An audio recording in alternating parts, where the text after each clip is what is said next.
Joining us today are two speakers from Washington State. Jen Hansen is one of 8 public information officers for the Washington State House of Representatives, specifically for the Republican caucus. She is responsible for all communications for 6 House representatives and serves as the caucus communications lead on 4 House committees. She also handles all social media for the caucus as the social media coordinator. We also have Craig Ginn, who is the Deputy Director of Security, Emergency Preparedness, and Safety for the Washington State House of Representatives. Craig has worked for Washington State for over 10 years as an emergency manager, risk manager, and in his current role with the House. Thank you so much for joining us today, Jen and Craig, and the floor is now yours. Thank you, Jennifer. This is Jen here. A quick side note as we get started, I'll be providing information over what's written on the slides and not just reading what's in front of you. So I just want to give that side note for anybody that's taking notes to know that I won't just be reading, but to listen and read at the same time.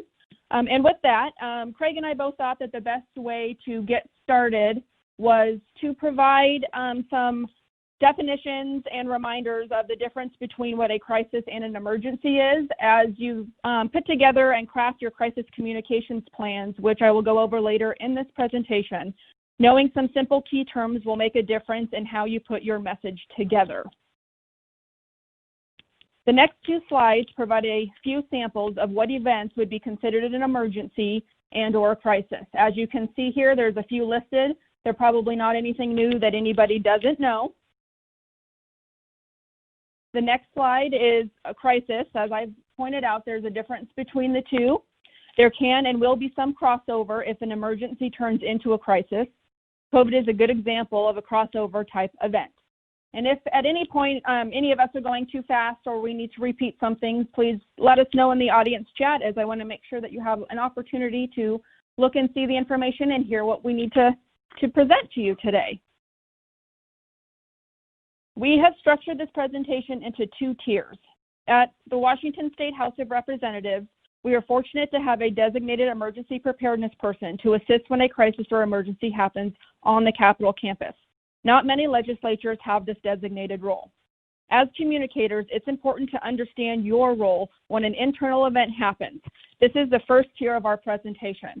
The second tier is external crisis communications, or how we've chosen to label it. And that is your example of COVID, which is one of the reasons we're here today, is to give some feedback and updates to you guys on how you can communicate better, and just I've also included some other external communications that we will focus on once we go to that part of the presentation. But first, we'll start with internal crisis communications, and I will turn that over to Craig. Thank you, Jen. I appreciate everyone being on this webinar today.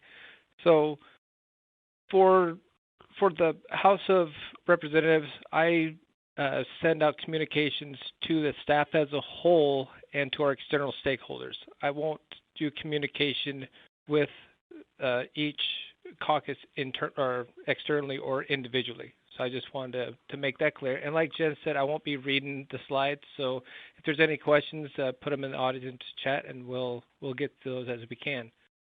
So with any incident, emergency, or crisis, we need to be very clear about what happens and what we're going to communicate, because they happen unexpectedly, and we want to get that information out. So when we communicate, is this going to impact our staff, employees, or House operations as a whole?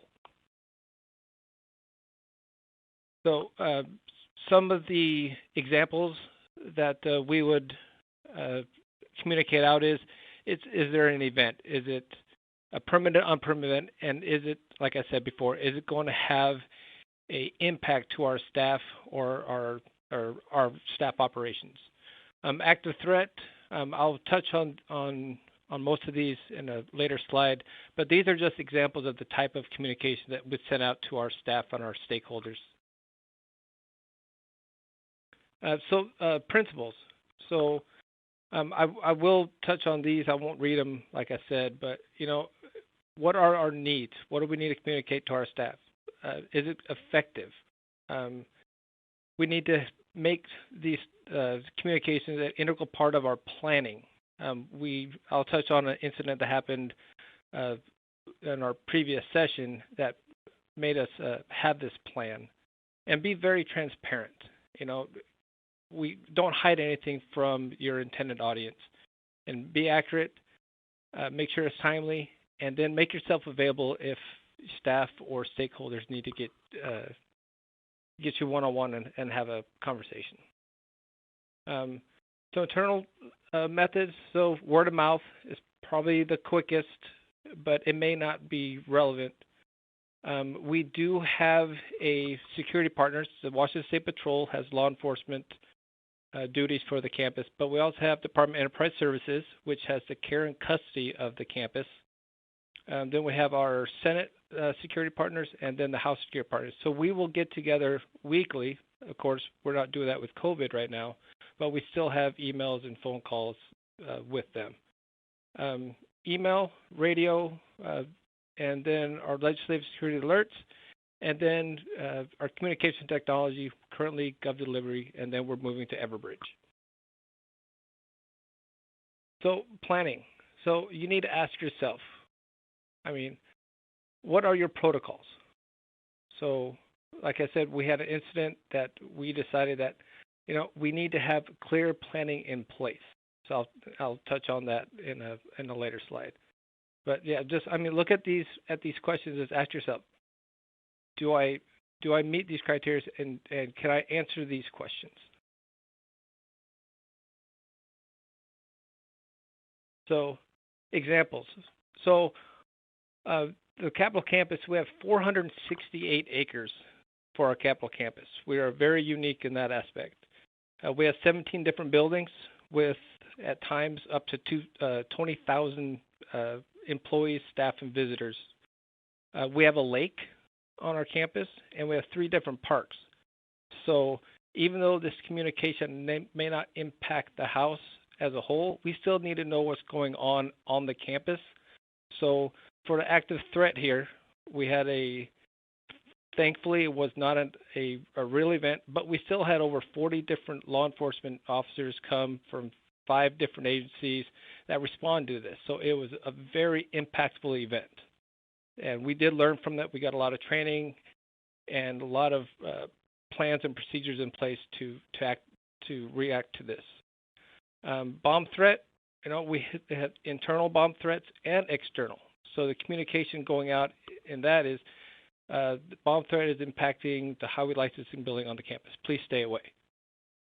But we also had one a different time that said active or a bomb threat in HLB Plaza Garage, which we have over 5,000 parking spots in this Plaza Garage.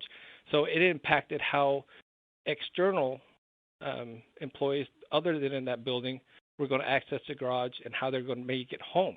So what I'm trying to get is all these situations that may not just impact your staff, but it may have a greater impact because you may have visitors coming to the campus.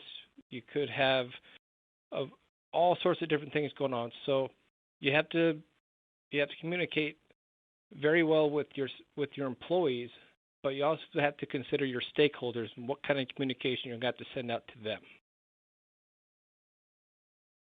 So examples, so word of mouth, the information not be vetted or sourced, it needs to be checked. So an example of this is we had a member of another agency heard about something, send it to an employee within our agency, and then it got out that, hey, someone's doing this, sending this information, why aren't we getting it? So, you have to vet that. Phone, it's timely. We share that with our security partners. Like I said, we have a weekly meeting that we meet and we share. So in our weekly meetings, we share, what is being out there, what's out on social media, what's being gathered in that. Is there any word of mouth stuff that's being heard? During the session, we'll share what bills may have an impact to the House. The Senate also presents what's going on with their bills and what potential impact. We could have 5,000 people on campus, so it's just we may have to take the information and communicate, hey, on this day, expect this many potential people being on campus, and it could affect your staff or your operations. Radio, it's just between our security partners, so we have timely information that we can share. Email, regarding events, we send out an email currently about events unpermitted because nothing's being permitted right now. So we share what's going to be suspected, and we get that information from all different sources, and we share it with our partners. So in the event that it could impact our staff, because we still have a few staff coming in to our campus and our facilities, we want to make sure they're aware in case they do, because they may want to change their plans. We do have a legislative security alert, so if we have something that comes up and we need to push it to our staff, we'll meet together with our security partners and our leadership team, and we'll come up and draft that message and send it out. And then we have crisis communication technology. Currently, we use something called GovDelivery on the campus. It is not designed to be a crisis communication tool. It's the best that we have currently. But with that, you send out a message, and we have 55,000 different recipients.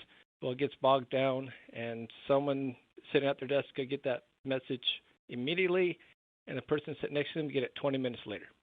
So because of this, we got funding to bring in technology called Everbridge.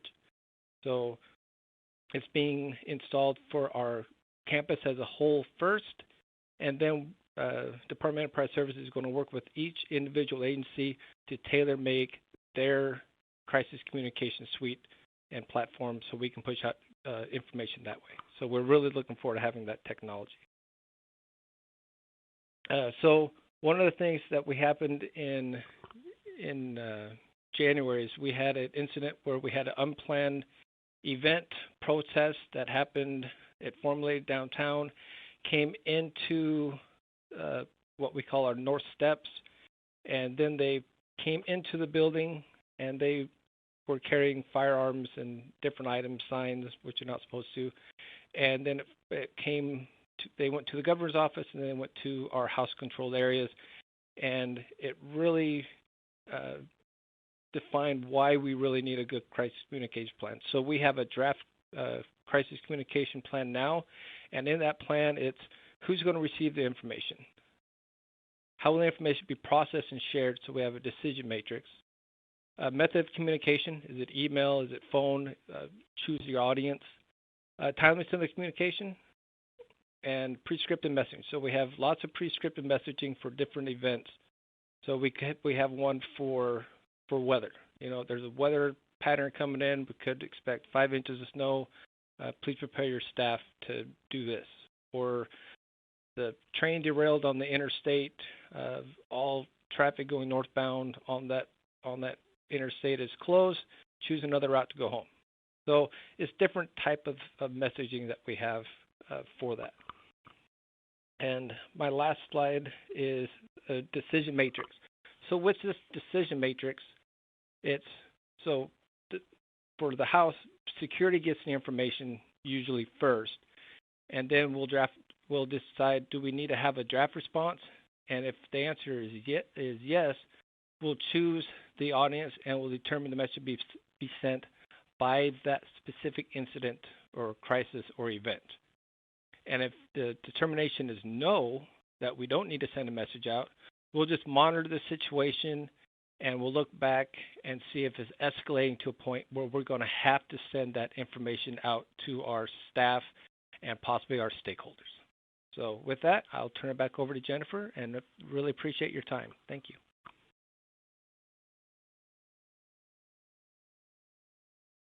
Thank you, Craig.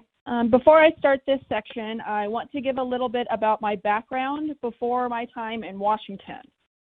For over 10 years, I was a spokesperson and PIO in law enforcement for a sheriff's office in California. I was also a certified crisis communication specialist through the California Office of Emergency Services. For the past 5 years and currently, I am one of 8 PIOs and the social media coordinator for the Washington State House Republican Caucus. I have been the voice and face during a crisis and emergency, and now have the opportunity and role, like most, if not all of you, to be behind the scenes as a crisis communicator when our job shifts to that role. I have been on both sides of the coin, so to speak. I just want to thank all of you again for sharing your time with us today, and I hope you find our presentation valuable with tidbits to take back to enhance your communication strategies. Let's dive into what legislative external communications looks like. Before I start, I do want to put the disclaimer out there that I am going to provide examples as to what my communications team has done, how we use communications planning, and how we tackle crisis communications. Where I am a partisan PIO, and my examples are what my caucus has done, this is not a partisan conversation or a representation of what other caucuses, staff, policy writers, or everyone in the Washington House of Representatives may do. Hopefully these ideas, tricks, and templates can become a part of any legislative crisis communications toolbox. My examples will focus on two current crises, COVID and wildfires. Let's get started. Did you realize each one of you is already a polished crisis communicator? How, you might ask? When you are in session, you are in the throes of crisis communications every hour of every day. You are operating at 1,000 miles per hour, becoming subject matter experts on what seems like hundreds of topics, while new things, tasks, and to-dos build up. You feel like a chicken with your head cut off, at least I do. Yet you always get the data and information properly learned, gathered, and funneled and distributed to the media, your lawmakers, constituents, and stakeholders. So much of what you do on a daily basis during session is crisis communications. However, it always seems that the external crises like COVID throw us for a loop on what we are supposed to do. For crisis events like COVID, once you come down from the top of the initial shock loop, is to take a deep breath and start putting together your communications plan. Start by asking and answering these questions. I will note, for any crisis like COVID, and definitely for any natural disaster like a wildfire, earthquake, tornado, etc., if you aren't already familiar, I would highly recommend learning some key emergency management terminology like EOC, JIC, etc. FEMA offers some courses in the ICS structure. I bring that up because one of my questions on your slide is, do you know who the lead agency is for COVID? And once everything really ramped up and we realized that we were in a bigger issue than some initially thought we were going into, our Emergency Management Division became the lead agency, partnered with the Department of Health.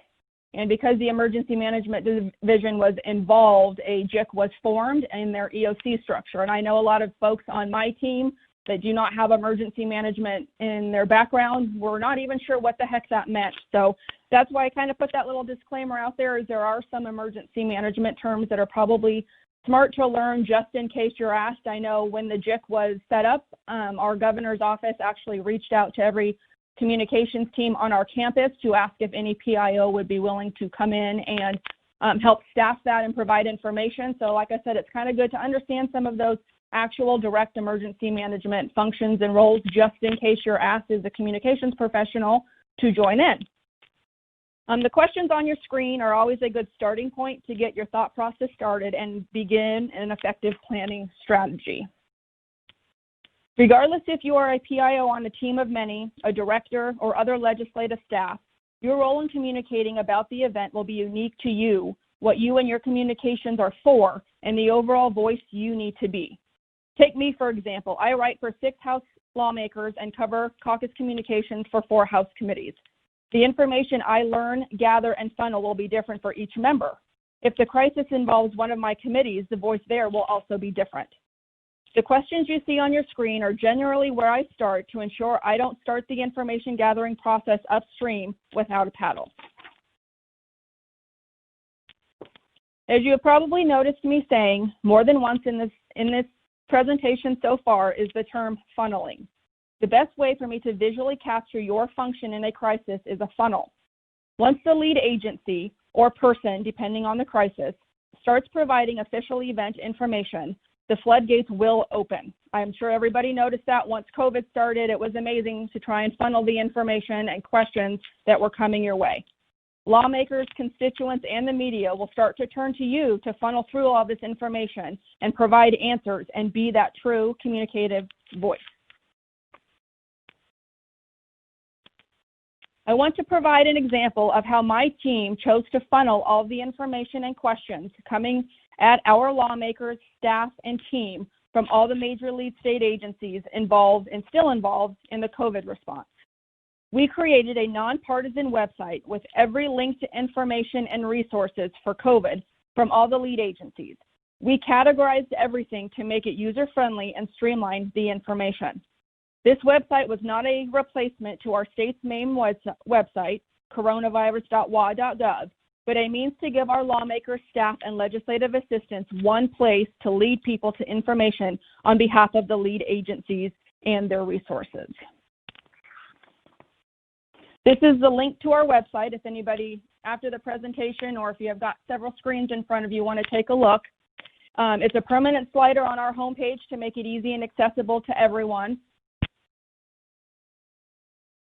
As I said, on this slide, I pulled just two sections out of the many. I just did the general information section to give you an idea of what kind of categories we would do for general. Like I said, we didn't just put website links in there. We actually kind of put headlines in there. So if somebody's looking for something very specific, hopefully that's easier than them having to filter through another website. We also, at the very top, it's the Jump To section, and that literally has every category that we created with all of the resources underneath those categories. This website is just one example of how you can funnel a mass amount of information, whether it's for internal use amongst your team or for public use. This also, at the starting point before we made it into a website, was just a document that my team was using. So if you don't have the resources or it's not something within your toolbox to actually create an external website such as this like we've done, you can easily put this into a Word document or a OneNote or anything that's shareable that you can use amongst your team, if it's even easier that way, just to have all of the information in one place and in front of you. Like I said, I think it works best too to also categorize specifically. Don't just use website links, so that if somebody does have a specific question, you can go, oh, you know, you're asking about unemployment benefits that are stuck in transit somewhere. We have a, actual link for that or phone number. And that's a caveat I'll put out there too, is even though most of this right here is just website links, I did have some constituents through one of my members remind us that in any, especially crisis communications you put out, if there is a phone number available to provide that. Some of our elderly population, even though they might be able to see a website, they still do prefer kind of old means communication with just being able to call somebody. So that's just a little side note to remember when you're planning, is to make sure if there is a phone number to provide it, because not all of our audiences are tech savvy. And again, the concept of this website is meant to provide an easy avenue for our lawmaker, staff, and constituents to hopefully find the official resources they need as we all continue to find our way through COVID. To provide a secondary example, since I know COVID's on most everybody's mind, but at least if there's anybody here from the West Coast, I know that you've probably experienced, just like Washington State has, another horrible wildfire season. This way of funneling information into documents that can also be used in your communication plan, which I will go over, is another great tool for crisis or emergency such as wildfires.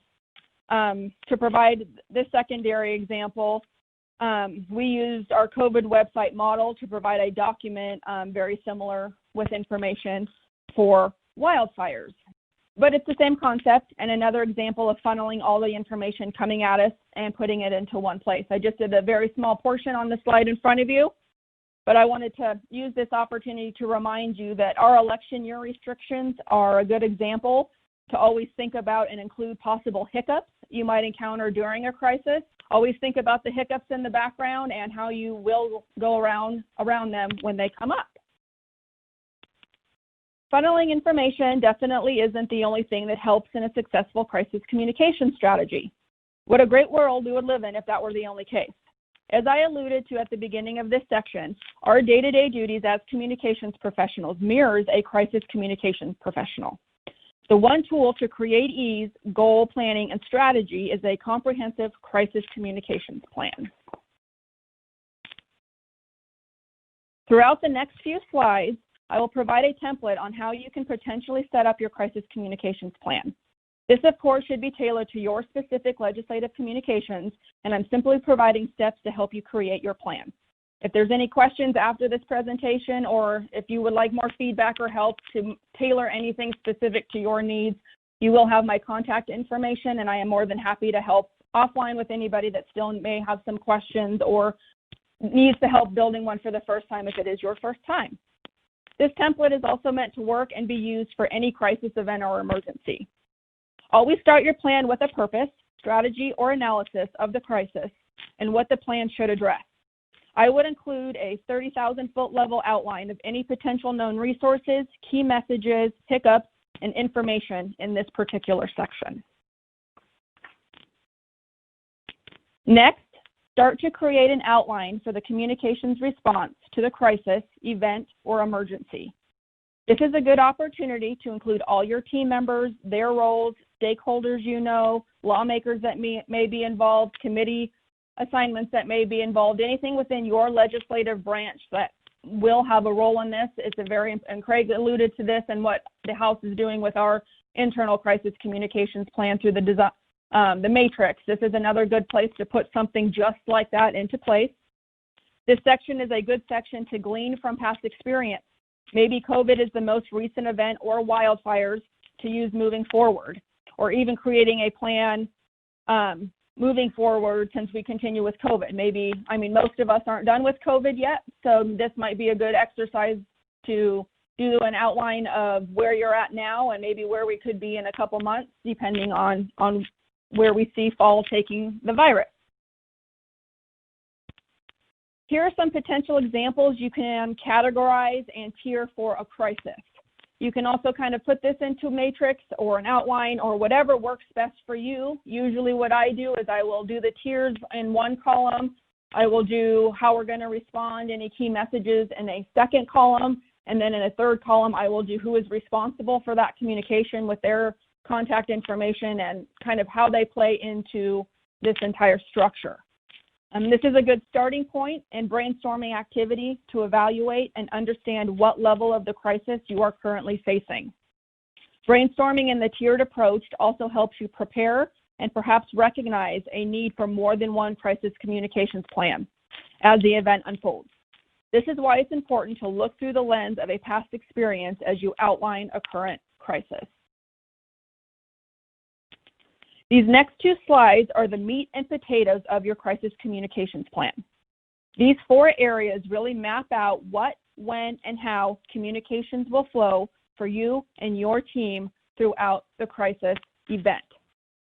Each area in this section could change or become more robust as the event continues. The first two areas, as shown on this slide, is all about asking important questions so you can efficiently and effectively start piecing the information gathering process together and starting any funneling boxes or areas where you know your communications is going to need more than it might in some other area. I said, and these two areas on this slide are your action portion of your communication plan. This is where you're going to put all of your funneling, all of your information gathering, everything into these two phases, especially the activation phase. You have started gathering information, and as you become increasingly updated on the crisis, it's now time to put words into action and start funneling the information to your lawmakers, constituents, the media, whoever is needing it from you. This is the part of the plan you need to pay the most attention to and will change the most throughout the process. As you put together the administration phase, which is kind of, I would see it as more of a tail end phase, I would make sure to include a post-crisis after action plan so you can then assess what worked and what didn't so you can have some thoughts ready when the next crisis hits. I also would think of a post-crisis after action plan maybe throughout each individual stage also of a crisis. COVID's a good example of that, as it seems through the waves of it, there's a different aspect and another emergency within itself as the virus and each state's response happens. I know we had that here with the initial response and our governor shutting everything down, like several other states did the same. With all of the shutdown, of course, what happened? We had massive unemployment numbers as people couldn't go to work because their businesses were shut down. We had a major surge, of course, on our unemployment system, just like probably every state in the country did. So a crisis usually involves a crisis and an emergency continually through an event. So having these different phases and steps in place are so important. So when there is a new emergency that lands in this, while you're trying to deal with the overall crisis itself, you're ready, can take a deep breath, can feel a little calmer as you've already kind of started putting the puzzle pieces into play. They're not still all scattered around the board and you're wondering where your starting point's going to be. Those last slides were definitely crisis communications planning specific. I wanted to provide another example of a crisis actually just a communications plan. My team uses a regular non-crisis communications plan for our day-to-day communications with our legislators. Like I said, I know all legislatures are unique in how communications are done. I know some you write for and or do the communications for an entire caucus or even the entire branch. You could just be House, you could just be Senate or Assembly. How we have it structured, at least in the House Republican caucus, we have 8 PIOs. That includes our directors, and then the rest of us are funneled through the members. Usually we have 4 to 6 different members. And then how the communications committee role works is if we have a member that is a ranking member on a committee, then we become the lead communications to also support that role for that member. So we use communications plans in our day-to-day operations just because every member has a voice, a different voice, and plans like this really help to keep things in line and make sure their voice is always captured. So the reason I wanted to include this, even though we're dealing more with the crisis communications realm today, was a lot of these buckets and how you map out your communications plan can actually work well and in tandem with the tiered approach that I gave for the crisis communications plan. So I just wanted to include those components here. They also help provide insight and topical areas that could be used in any kind of planning, crisis communications planning, regular communications planning, maybe even just mapping out how you're going to talk to somebody throughout your day. The only real difference is the tiered approach, and the immediacy that you need to incorporate into a crisis communications plan usually does not need to be in a regular communications plan. But my one tidbit of information I always like to throw out there and remind people is that any plan is meant to be fluid, not solid, so it can change in any capacity that you need it to change. This slide just shows some other components of our communications plan and how these are the sections in this slide and the next where we get into a lot more specifics and actually start mapping out what we're going to do in terms of the media relations, all of the categories there. We actually try and, if we can, throw in some numbers and, start to estimate what it is and what it's going to look like, how many of these we're going to do on what kind of timeline. Of course, session, as everybody knows, you can easily try and have examples and plan forward, and then the first day things usually get thrown away and you have to restart everything, and that's how it runs the entire time through. But usually having these guides really helps us, and it really helps our members stay on track when it's time for them, to be the ones communicating what we provide and help them create. In the last part of our communications plans that we use, same thing as kind of the slide before, we just like to really map out everything we're doing. It really helps, like I said, keep things on track. It keeps us as the communications team on track. We update these every year. We definitely update them at the end of every biennium when we start a new session after that, a new budget cycle, and of course that's after the election cycle. So these plans, we just, like I said, our caucus keeps in place just so we can stay on top of it. So as I said, I included this in the crisis communications aspect because if you look at all of the buckets and the examples underneath them, it's also a very comprehensive way to throw this information into a crisis communications plan if you do actually have the opportunity to sit down and formulate a little bit more comprehensive plan. Sometimes crisis communications planning does not afford us the opportunity to do more comprehensive plans because we're definitely in the fire, so to speak, with it. But when there is time to breathe, especially now for a lot of us with COVID, is we're just, like I said, trying to see what the fall wave might bring. Now might be a good time to look at this more regular communications plan and maybe start filtering in some stuff so that you're prepared when and if the next part of this crisis happens, or anything else. I know wildfire season isn't technically over. Hurricane season, tornado season, natural disaster season, hits all of us across this country. So this is another good thing to just even prepare yourself. I'm actually starting to use these templates to get ready for session. So I try and, do my planning a little bit ahead of time if I can, just so I'm a little bit more prepared when that ball drops. And finally, we just wanted to provide you some tidbits and information that maybe was not covered that you can take with you. Like I said, this is all of the information Craig and I have provided for you here are hopefully just some tools that you can put in your toolbox and pull them out someday if you need them. And if not, then, well, the toolbox will still look full and you'll be ready to head on to the next emergency. So I'm going to pass this back along to Jennifer so we can start any questions and answers if you guys need them. I'll kind of filter through the next this slide and the next so you can kind of see those tips. But other than that, I thank you guys for being here, and we'll conclude that part of my presentation. Thank you, Jen and Craig. We just have a few questions here. So one question is, so if you're from a smaller state with limited resources, where do you suggest that these states focus in terms of resources, or where can they begin to formulate a plan as you've been talking during your presentation? Do you have any advice?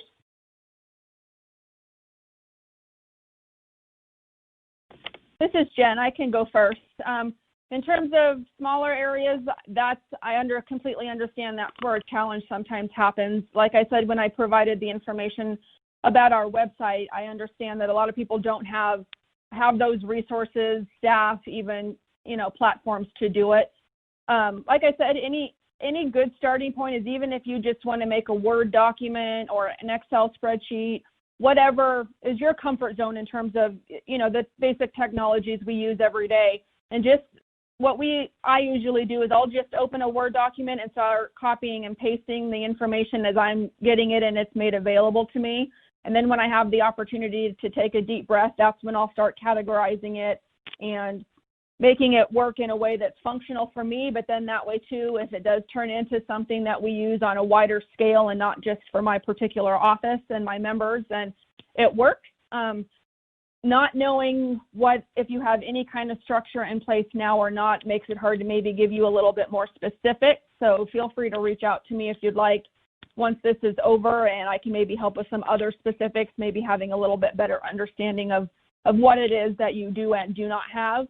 But that's the great thing about crisis communication planning is it can definitely turn into something huge, but the starting point is really just however you do your daily communications gathering when you're doing your job as it is without a crisis is the same way you can definitely start building your plans. It can be in the simplest format possible. Hi, this is Craig. Another thing is don't be afraid to reach out. So I know in the emergency management field, if I don't have a plan, I'll just reach out and say, does anyone have anything in regards to this item? So there's no reason to create the wheel when the wheel's already made. You just have to change the spokes a little bit to fit your needs. So don't be afraid to ask is what I would have to share with that.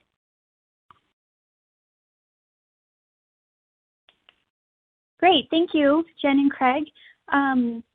Another question is, what would outside of the election season restrictions and communications and things, are there any other large challenges in during a crisis or trying to get information out that you've experienced, and how have you been able to overcome them? So one of the things I've experienced is the over-messaging, because if you oversaturate your audience, they're going to start being dismissive. So if you're going to send a message, ensure that the message is needed and it needs to be timely and that it's going to be helpful for the staff and possibly external stakeholders. So if they see it, they know it's really important. It's not just a message that they will disregard because they're oversaturated. So. And Jen here, what I'll add to that on more of our communications external standpoint with that is, as I mentioned, obviously for me personally sitting here today, election year restrictions are a huge hurdle. But outside of election year restrictions, how we overcome stuff is I notice whether it's an emergency, whether it's a bill that blows up and turns controversial that we didn't think it would, whether it's, members are human beings. But what I've learned the best is who's the information coming from? Who do they want? What's the question? Who's the audience? What do they want to know? And then never, ever feel like you can't say, I'm working on getting that information for you. I will get back to you. And even if it's going to take you a couple days, be honest. Say, hey, this is a big project. This is a big question. This is a big issue. Please, give me the opportunity to gather as much accurate information as I can and just stay in touch with people. Let them know that. But it's just about, for us, we've noticed the best is sometimes we do need to slow down. It's hard, especially when it's session. But when it's not, and it's not an emergency and there's still constant hurdles to jump, it's just important to slow down, continue to gather information. But as Craig pointed out in the beginning of his presentation, stay transparent and make sure people are understanding that, hey, I'm getting that information for you. I'm not ignoring you. I'll be back in touch. And usually, there's sometimes that doesn't work, of course, and if it's the media, it might never work. But I've just noticed transparency, but always being available. I'm always available, so even if you don't quite have it yet, I'll do what I can to give you what's immediate and something so you have a response, especially if it's a legislator. They might need to be talking about this right here and now.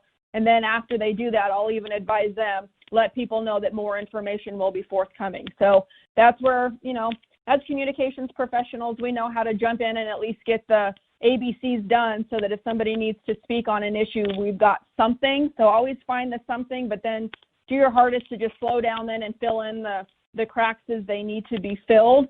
And usually it all, tapers out and you can get over the hurdle and whatever other roadblocks are in front of you.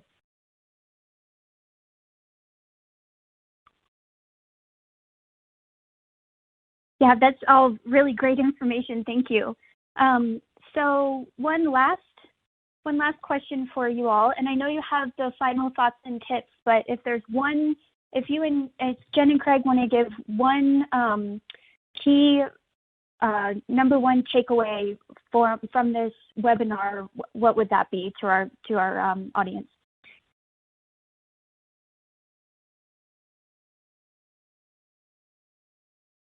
I was waiting to see who wanted to go first. Go ahead, Craig. Okay, I was waiting for the same thing.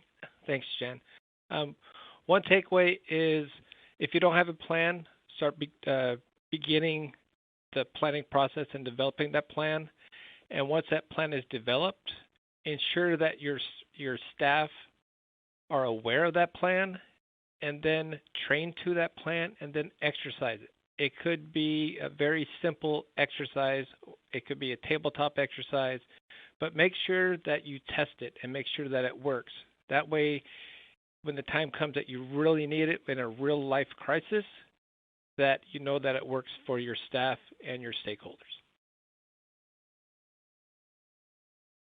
And I would definitely second what Craig just said, and most importantly, know your role and be involved in the planning and information gathering process as much as possible. I know when COVID first hit us here in Washington State, in terms of our response, we were just finishing session. We almost ended session early to start the lockdown process, but we figured we would finish our business, and then the lockdown literally happened the day after session ended. With all of the uncertainties that happened, our members were on conference calls pretty much every day. I think then it turned into every week. It just depended on the need and what was going on. So my biggest takeaway is know your own role, how you're going to be. Are you going to respond like you would if this was just another day in session or interim outside of a crisis? Find out the best ways through your chain of command, how you can make sure that you stay involved so that you are on top of all of the, spiraling information coming down at you in every way, shape, or form. And have a plan in place, even if it's just a handwritten note that's got a few key buckets ready for you to start jamming information in. Just be prepared, make sure you're in part of the information gathering process, and have your plan ready to go.